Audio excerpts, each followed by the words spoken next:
Hello, everybody. Welcome to the Mio1 MMA podcast, talking about UFC 230 or 329. Pardon me. Whoa, got the numbers backwards there. McGregor versus Max Holloway.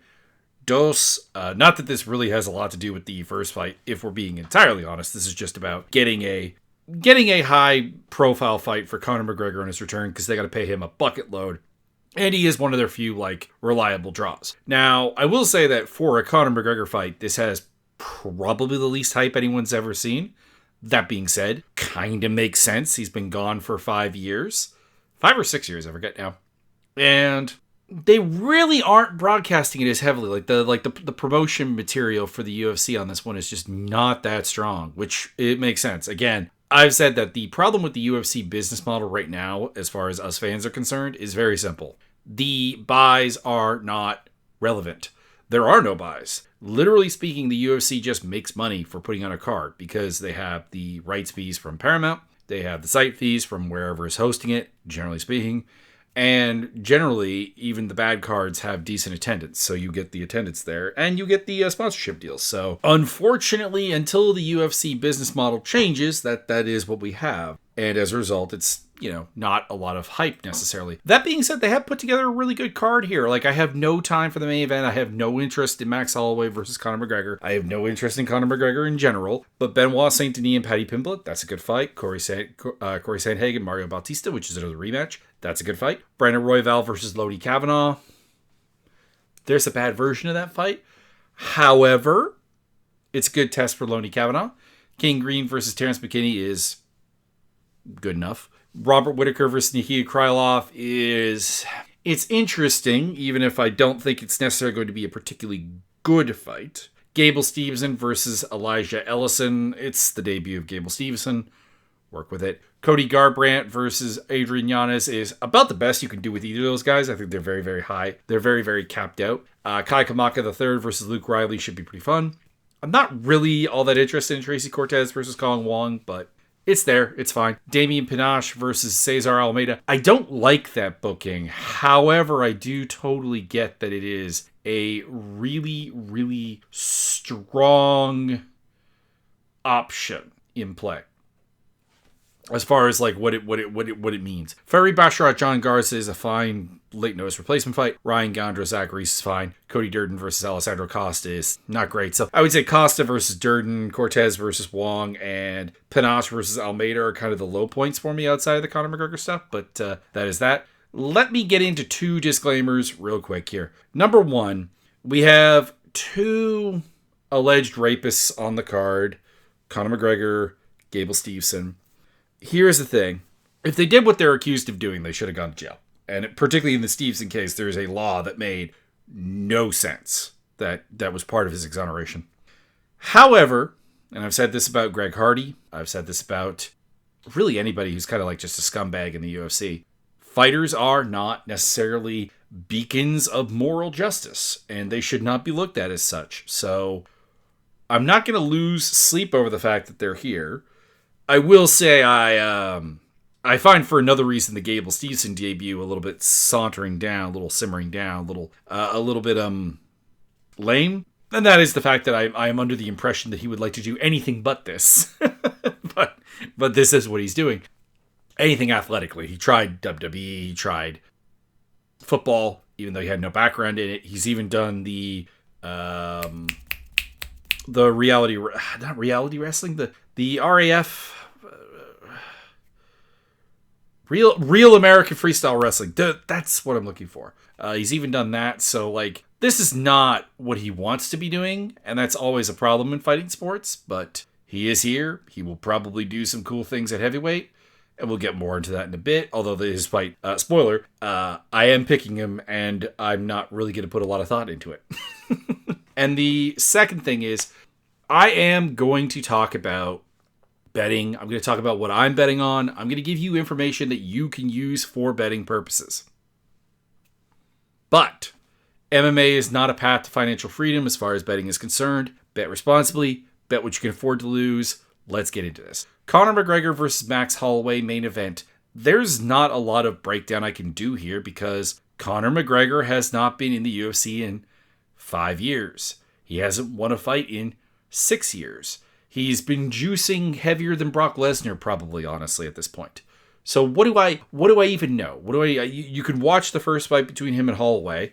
It tells you nothing, because Holloway is a very, very different fighter at this point, for one thing. And for another thing, I have no idea if Conor McGregor looks anything remotely similar to that. How slow does he look? How washed does he look? He's 37 years old. How much degradation has happened? How much does the leg injury that he suffered against Dustin Poirier, how much does that impact him? There is so much stuff that we just don't know. There's a chance he could look rejuvenated and like he never actually left and look like a hulking, chemically infused juggernaut who Hulk smashes his way to victory. That's unlikely. It's far more likely that he looks slow, washed, probably gasses out because, let's face it, his cardio was never particularly good and he's never taken cardio very seriously. And the extra muscle mass that he has. Keep in mind, this is a guy who fought at 145 who's now fighting at 170. Because he cannot make 155 anymore. So, you gotta pick Max. It has very little to do with the improvements that he's made over the years. It has very little to do with him in general. It just has to do with the fact that he is a guy who, as much as the Topuria knockout kind of makes me wonder about wonder if maybe the durability is starting to finally go. But like, he's historically been durable. He will fight hard for multiple rounds. He will get pressure. He will get volume. He will get working. And Conor McGregor is realistically, at his best, Conor McGregor was an early fight knockout guy. And all that has happened since really doesn't lead you to believe that that's changed at all. So I have to pick Max. If Conor wins, am I shocked? Am I stunned? Not necessarily. I expect him to come out looking like an absolute roid juicer that we have not seen since the days of Pride. And I'm sure that will contribute to some hard-hitting power. I don't know. There's no reason to believe that it will be functional. And also the fact that he wanted to fight Michael Chandler and they didn't let him is hilarious to me. So I've got Holloway by TKO. There's no other way to go with that. There's no other way to make this pick. There's no other way to break this down. And that's that. Conor is a surprisingly small underdog, plus 173 to plus 184, minus 186 to minus 230 on Holloway. I will be betting on Holloway. I will be betting heavily on Holloway, to the point where I actually may just not even bet on anything else. I might just throw the entire budget at this one, because that is it. Which is a shame, because there's other fights here that are interesting from a betting standpoint. Benoit Saint-Denis versus Paddy Pimblett. This is really interesting, but it's really interesting on a single level. Benoit Saint-Denis is a unidirectional fighter. He has to come forward to function. If he's forced on the back foot, he's bad. So he's going to go out there, hopefully, and not be impacted by the fact that Paddy Pimblett's very big. That has happened to a couple of guys. They've just gone out there and been like, oh my God, he's huge. He's got to be more than the 5'10" he's listed at. And I assume Benoit Saint-Denis, who's a strong mental fighter in the sense of aggression, is not going to do that. He's going to go forward. He's going to try and bully. He's going to try and overpower Paddy Pimblett, basically the way that he does everybody else. He's, a one-size-fits-all fighter. If you watch his fights, they're all kind of the same in that regard. Now, there are some exceptions. There are some fights where he's gotten a little back foot happy. For some reason, Kyle Prepolek, which I never really understood, there was a lot of back foot there. Got a second round submission on that one. Still did the job. Still did the deed. But there was more hesitation than usual. But Beneil Dariush, Dan Hooker, Mauricio Hufi, these are all guys that he's going to approach more or less the same way that I assume he'll approach Paddy Pimblett. Pimblett is better than I want him to be, but also worse than I want him to be. It's the weird one. I find Paddy Pimblett really, really annoying. So the idea that he is at all good annoys me. But then the fact that he is not as good as he should be, because he's got the mentality, he's got the scrap, he's got the heart, he's got the raw durability. He's not necessarily the greatest athlete, but he's strong, reasonably powerful, reasonably dynamic. I don't know if I would necessarily call him explosive, but there's a dynamicism to him. He's not necessarily the fastest, but he's big, and he's a good grappler.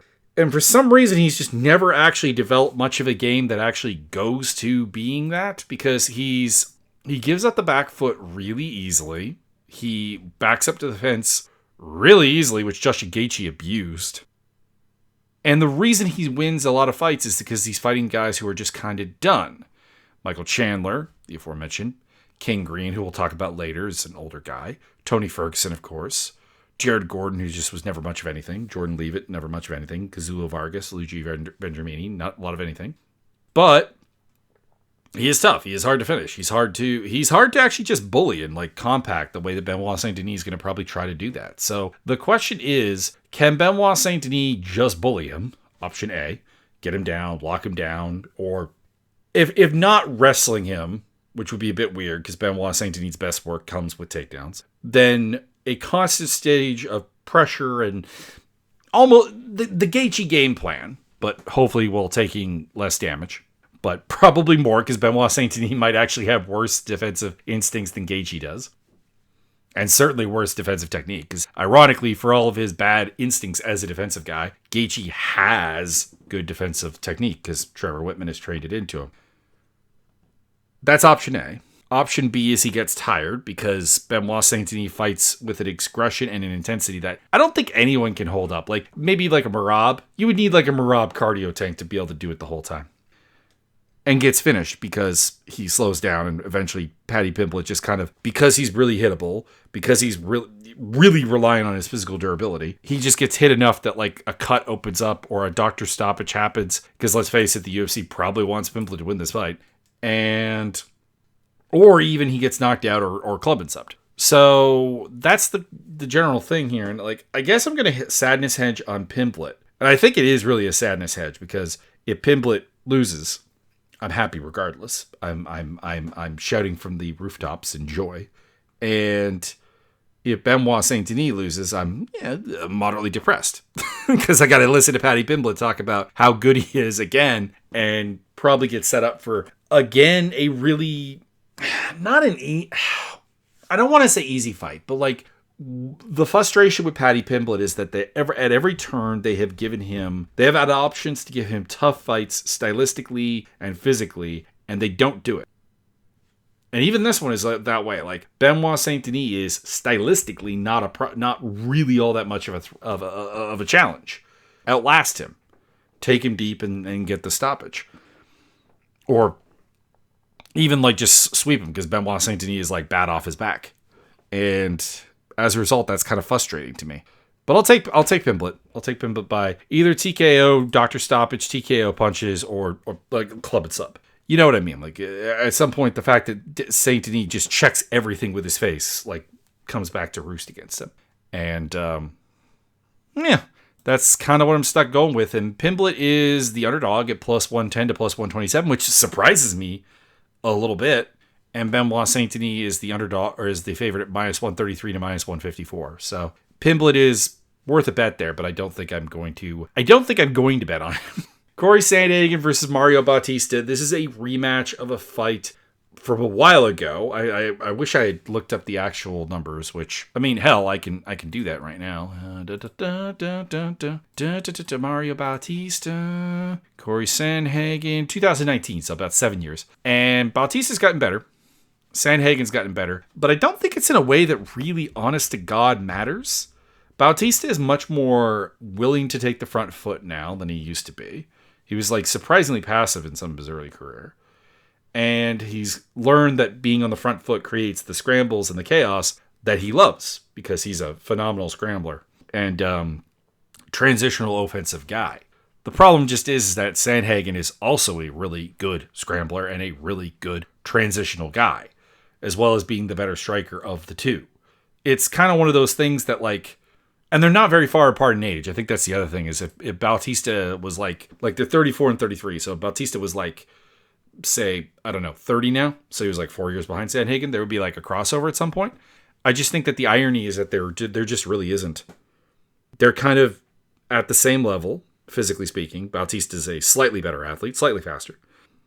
But in order to beat Corey Sandhagen, you need to be able to outgun him or lock him down. Like these are the two options essentially. You lock him down like Aljamain Sterling did and Umar Nurmagomedov did and Merab did. Or you outgun him like Peter Yan did. And to a certain degree, TJ Dillashaw, though I thought he lost that fight. But like part of it was the fact that Dillashaw could outgun him in the exchanges. This is more, well, I don't know if I would say that this is more any of the other wins of Sandhagen. Because this is not Davidson Figueiredo, this is not Rob Font, this is certainly not Marlon Vera, this is not Yadong Song, this is not Frankie Edgar, this is not Marlon Moraes, but it is still someone who's going to have to kind of put together a aggressive pressure and volume performance on him that I don't really think that he's at the end of the day overly vulnerable to. It's just not the fight he loses. So as much as Bautista has become a better and better fighter, I think ironically he runs into like a lot of the same problems. Now, I don't think he gets submitted with an armbar because I think, I just don't think that that's terribly replicable to begin with. But Sandhagen was able to hurt him with creative striking. Sandhagen was able to outstrike him. And this is still on the table. I think it's a closer fight. I think it's an interesting fight. I think it goes the distance.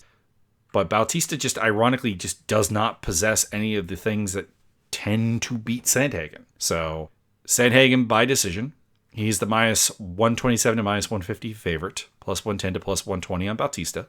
Those are fine. Those are both bountiful odds. If you've got a feeling that Bautista has really gotten past him, you could go with it. I don't know. It's hard to look at like how Bautista's wins usually look like and go, yeah, that'll happen to Corey Sandhagen.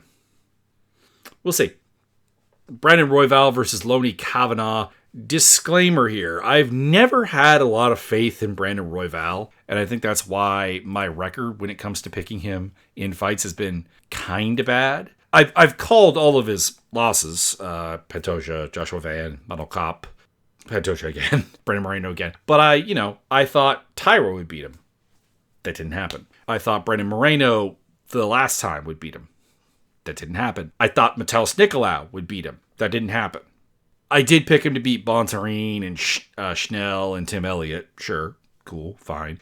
But I may have even picked Kai Kara France to beat him. So, take this with a grain of salt when I say I think Lonnie Kavanaugh can pass this test. Lonnie Kavanaugh is a really talented fighter who happens to be very used to being shorter, which I think is a big part of why Royval wins fights. People go out there and go, oh crap, range, height, length. I'm not ready for this. I'm not used to being 5 inches shorter than my opponent.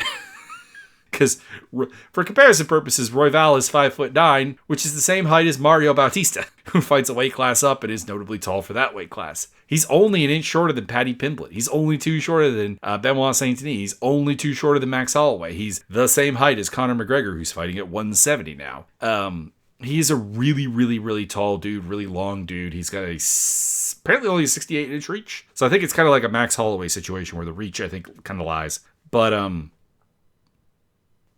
I think to myself, anybody who is ready for that kind of actually should be able to beat that, because his style otherwise is a lot of back foot empty volume and a really dynamic grappling game that he has no way of forcing on people and no desire to most of the time. It's one of those things where, if Royval got aggressive, and he does in some fights when things are going badly, he becomes actually quite dangerous. He becomes actually quite effective. But he has to have that beaten into him almost all the time. He doesn't want to do that naturally. And Kavanaugh, I think, kind of does something similar to what he did to Brandon Moreno. He'll have to work harder than that, obviously. But beat up Royval just enough that he's clearly winning, but it doesn't sink into Royval that he needs to change gears and stop being his primary, largely badly structured game. Now, there is a chance that Royval just extends combinations long enough to tire Kavanaugh out, similar to what Charles Johnson did. And that the false dawn of the Brandon Moreno win has everything to do with Moreno being washed, which I think it does, and very little to do with what Lonnie Kavanaugh actually brings to the table. It's just, I don't have that faith in Royval. I don't have the faith in Royval to fight properly, and I don't have the faith in Royval even to win the proper fight. But obviously, it's a way more interesting option because Kavanaugh has had issues with cardio. He has used wrestling as a rest break, which Royval can punish. And I'm very, very interested to see what this fight will do.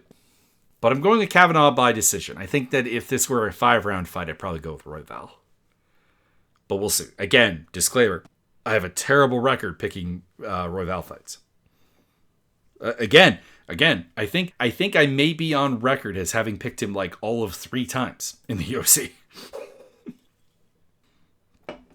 So you should definitely keep that in mind before taking any of my advice to bet on this one.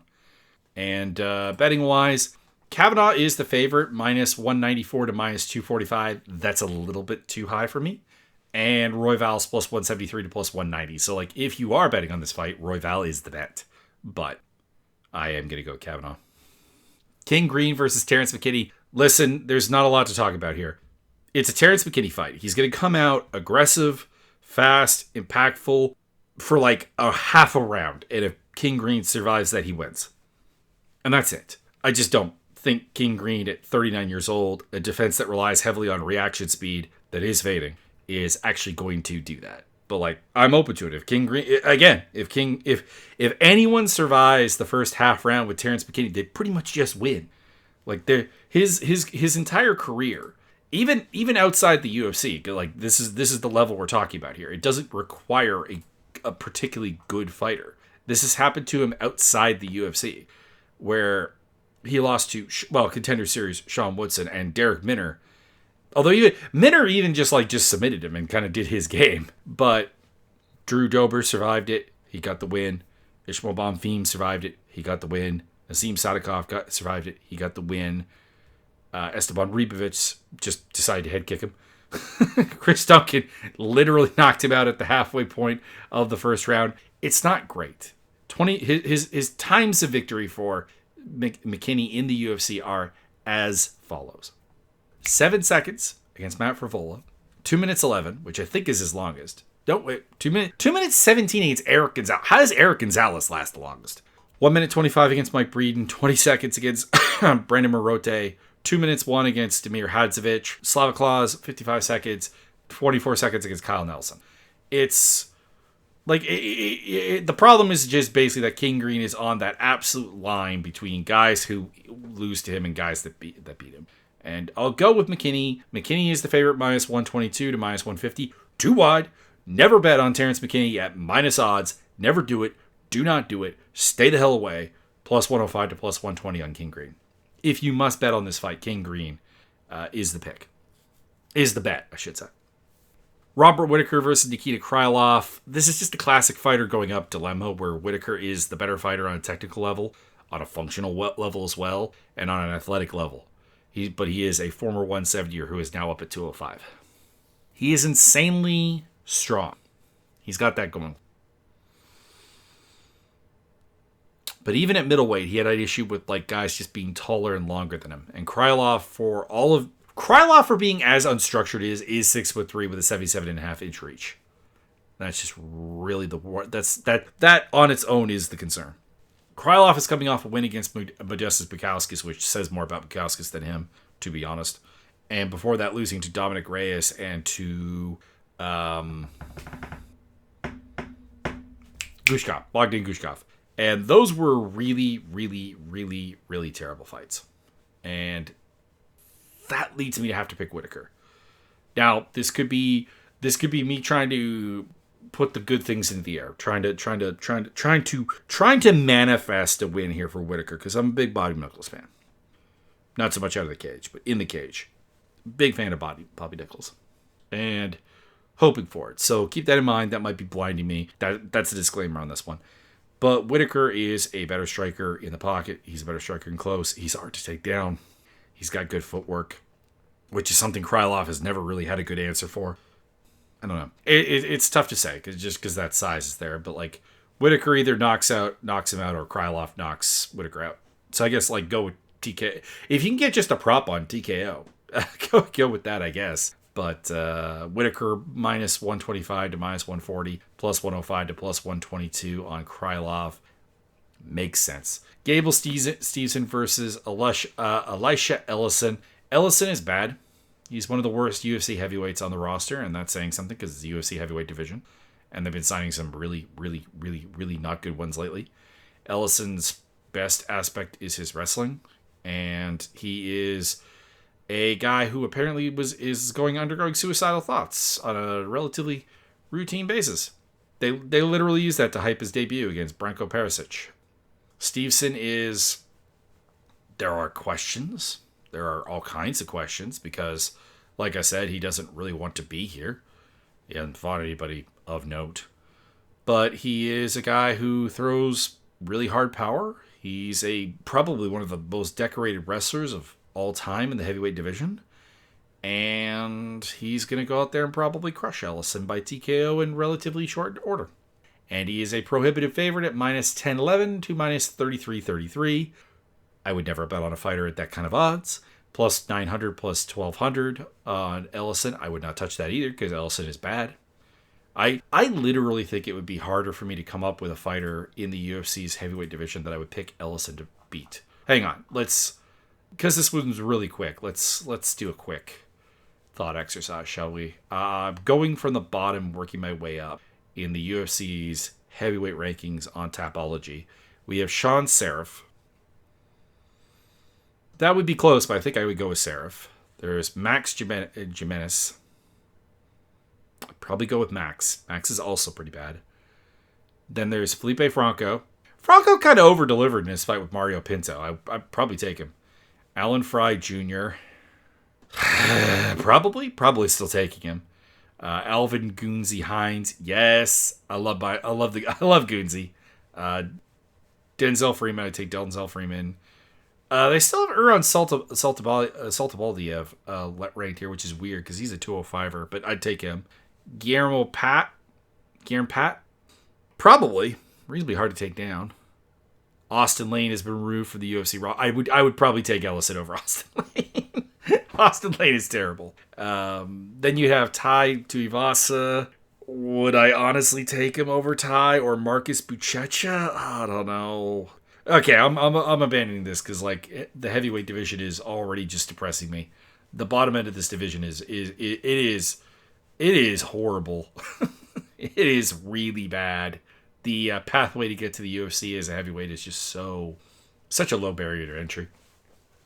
Cody Garbrandt, Adrian Yanez. Here's what it comes down to. Yanez is 1-3-1 in his last 5, which makes me a little bit nervous about picking him. That being said, I made a promise not to pick Cody Garbrandt like ever against anybody who had athleticism and could punch. Yanez has athleticism and he can punch. He's got speed. He's got power. He's got knockout capability. Garbrandt's defense has always, even when he was champion, not been good. But he made up for it with speed and durability. And both of those are kind of leaving him. He's still fast, and I don't think he's even glass-jawed. It's just the level of speed and the level of reaction time and the level of durability he needed to make his style work is not there anymore. And it took getting 2 points taken away from Lao Zhang for him to get a win, or to fight a guy like Trevin Jones, who just does not, in any way, shape, or form, know how to pull a trigger. And that's why you can't pick Garbrandt against anybody, essentially anybody who should be here. I mean, I guess you could argue that Brian Kelleher should be here, but even that's questionable. Does make me a little bit sad that Ronnie Barcelos was unable to actually finish him. So, Yanez by TKO. Yanez has his problems. He has defensive issues of his own. But, yeah, he can... If you're just going to punch with Yanez, he's actually pretty competent at, like, doing the job. And Garbrandt is... open just getting blasted. So Yanez is probably a little bit too much of a favorite to bet on. Minus 335 to minus 450. Plus 279 to plus 333 on Garbrandt. Not touching it. Not betting on that fight. Moving on down to Kai Kamaka III versus Luke Riley. They are really determined to give Luke Riley nothing but pace fights, aren't they? They gave him Bogdan Grad, who's a pace scrambler. Then they gave him a pace boxer in Michael Aswell. And now we just have Kai Kamaka, who's kind of like both worlds. A guy who has to outwork you, has to outpace you, and is not particularly physically gifted. And it's probably going to go the same way. Luke Riley is himself not necessarily the most gifted physical athlete on the planet, but he's a decently big hitter for his size. He has that feel, that accuracy, that counter ability. He has a little bit of slickness to him. He has a little bit of speed. He has a little bit of everything. He's not going to be champion. He's not going to be a ranked fighter or anything like that. But he's going to hang around as a decent action 145er, and he puts up a decent pace. So, again, like Kai Kamaka, the only times I feel comfortable picking Kai Kamaka is if it's someone he can just absolutely run away with the pace on. And let's put it this way. That wasn't TJ Brown. That wasn't Jonathan Pierce. That wasn't Danny Chavez. So we are going to go with him here. Pardon me, we are going to go with Luke Riley here because you kind of have to. The betting odds are a little bit too wide for my taste. Minus 233 to minus 295 on Riley. Plus 210 to plus 225 or 255. 225? 225 on Kai Kabaka. Sorry, couldn't read if that was a 2 or a 5. And it's not that interesting of a fight, but it should be like decent action. Tracy Cortez versus Kong Wong. I don't trust Kong Wong. I still don't. I can't quite place it because it's, she beat Eduarda Mora, who took her down 3 times and still managed to, lose the fight. So it's not just like, well, she can't wrestle. She can wrestle a little bit, but it's that she doesn't avoid the wrestling game and doesn't really maximize her striking, which for women's MMA is pretty goddamn good. And Cortez, don't like her. I've always thought that she's not focused on becoming a better fighter at all. And it shows because I swear if you put 2 fights on side by side, you put on Tracy Cortez versus what's a good example here? Maybe someone who like actually could match her and stuff. Say, I don't know, going back in time to like the fight against Maria Agapova on Contender Series, and then you put on a fight against Vivia Rujo, her last win, and you ask somebody which of these comes later, and I mean a lot later because there's a 6 years gap between the 2 fights. Which one of them is like her advancing skill set? And I don't think they'd have the right answer. I think they would be a coin flip because she's just the same. She's got decent pace. She has a good gas tank. She wrestles well sometimes, not all the time, but sometimes, and she puts together some combinations.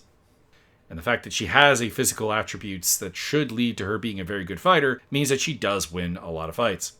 And I'll take her here because I just don't trust Kong Wong. But like the even money odds here, plus 104 to minus 114 on Cortez, minus 108 to minus 114 on Wong, it puts it into perspective that this is just kind of a crapshoot.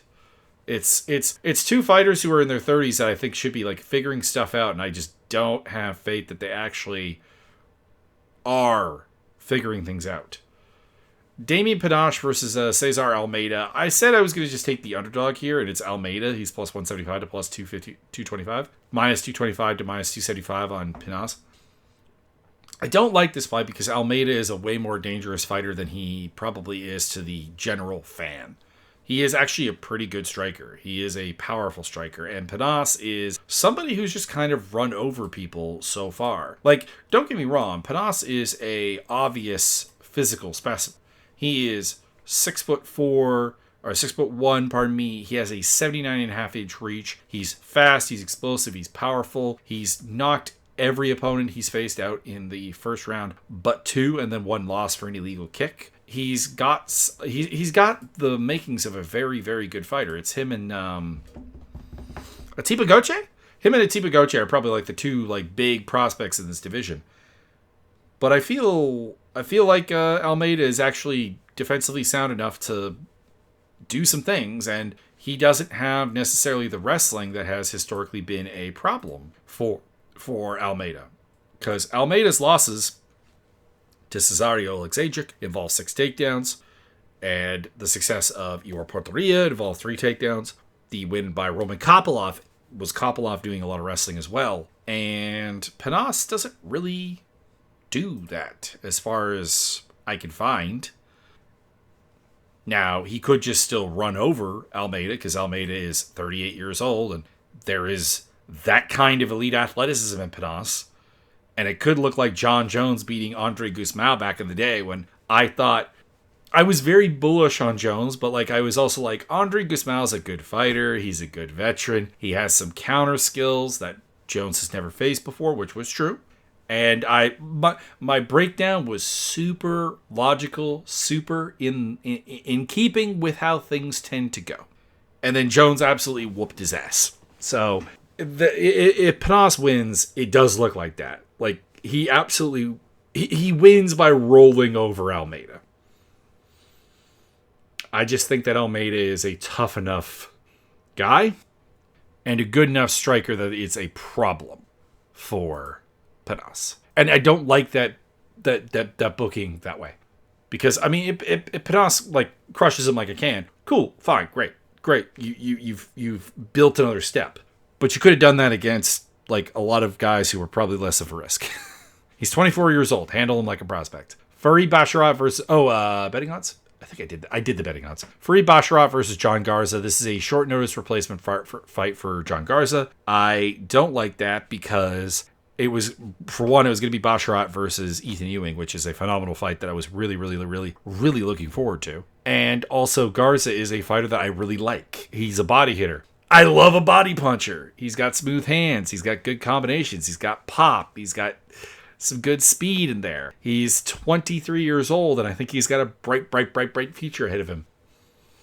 But he's taking this on really short notice against Fareed Basharat, who, unlike his brother, I think is at peace with what he is a lot more, because Javid always seemed to be a guy who wanted to be hyper explosive. People kind of made the comparisons to Conor McGregor, and I get that. And the ability just wasn't there. And it's why Fareed, who realistically has no reason of being any better than Javid, has been better than Javid, because he is willing to just kind of be the workman. He understands that he has got a limitation as to how far his athletic ability can take him, but he's willing to do the wrestling. He's willing to make it messy. He's willing to attack weaknesses. And it's netted him wins over Jean Matsumoto. It's netted him wins over Chris Gutierrez. It's netted him wins over Victor Hugo, Taylor Lapalus, Clayton Rodriguez, Damon Blackshear. These are all guys who probably realistically should go higher than him, but he beat them. And I kind of have to think the same here. There's not enough Garza footage against people who are UFC caliber, which Basharat is, to make me believe that he can outstrike, outwrestle, and outgrapple Basharat. Because you kind of have to do all three things, unless you can waste him with a body shot. I guess that's on the table. But you got to go with Basharat here. And he's a minus 401 to minus 650 favorite. Probably too wide.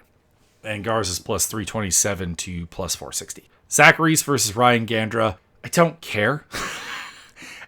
The problem with Ryan Gandra is he's a can crusher who comes into the UFC at the age of 31. And he's got some physical tools. And he's got some fight ability. He's got some problem solving in him. This is all good. This is fine. He's not a bad pickup. He's fine. But he's in here against Zach Reese, who is like just big and just durable, just tough. And the UFC seems to be really interested in pushing Gandra. That's why they gave him the fight against Jose Medina, who is an absolute joke at 185. So I'm going to go with Gandra by TKO because he's got power, and Reese is tough, but like he's crackable.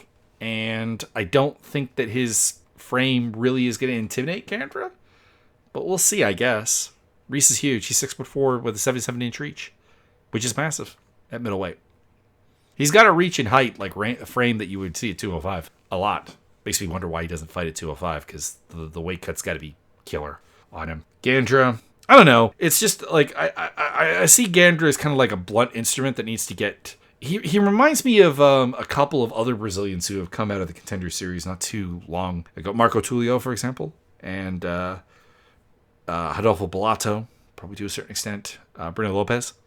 These are all guys that like they kind of just march you down and put pressure on you, and there's not really much to them. But there is like decent athleticism behind it. So I guess that's in a nutshell it. Like Reese has a little bit more to him because there's like a grab bag of skills with his grappling and some of his striking. But at the end of the day, he's not as good of an athlete, and his basics are bad. Did give Michel Pereira a better fight than I thought he would, but I think that says more about Michel Pereira than anything to do with like Zach Reese. So Gandra is the favorite, minus 122 to minus 141. That at least is fine.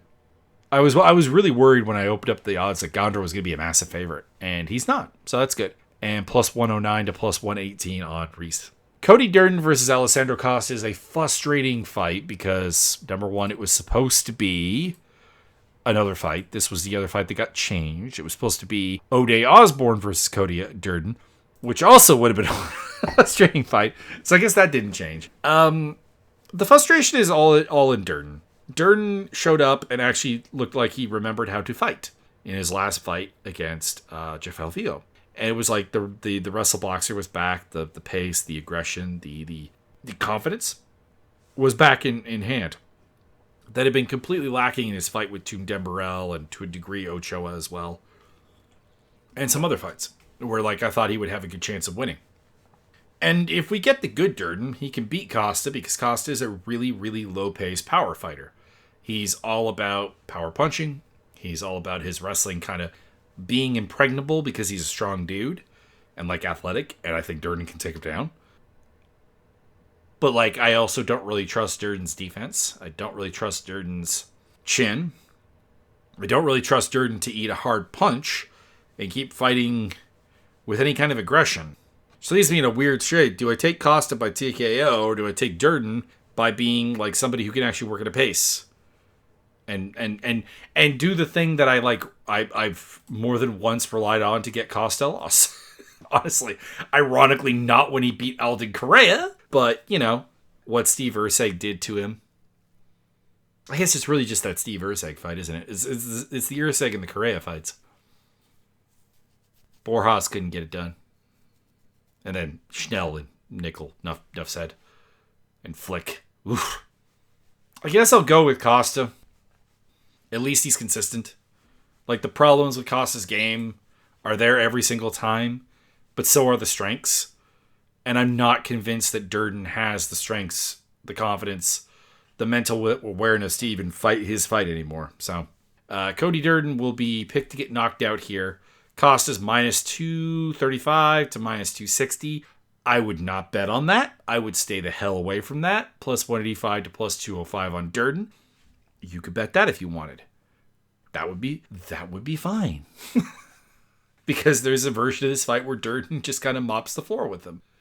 Anyways, that brings us to the end of the card. I hope you enjoyed. There is a link somewhere to my link tree with my social media stuff. I'm on Blue Sky now. My video gaming stuff. Going to be starting up a new video gaming series for Battletech. Soonish. There's that. And hopefully that can be pretty regular, but I am looking for a job right now, so we'll see how that goes. I've had like 3 interviews in the last 3 days, which is nice. It's nice to be wanted. Anyways, enjoy the fights. I'll be back afterwards. Probably to make fun of Conor McGregor.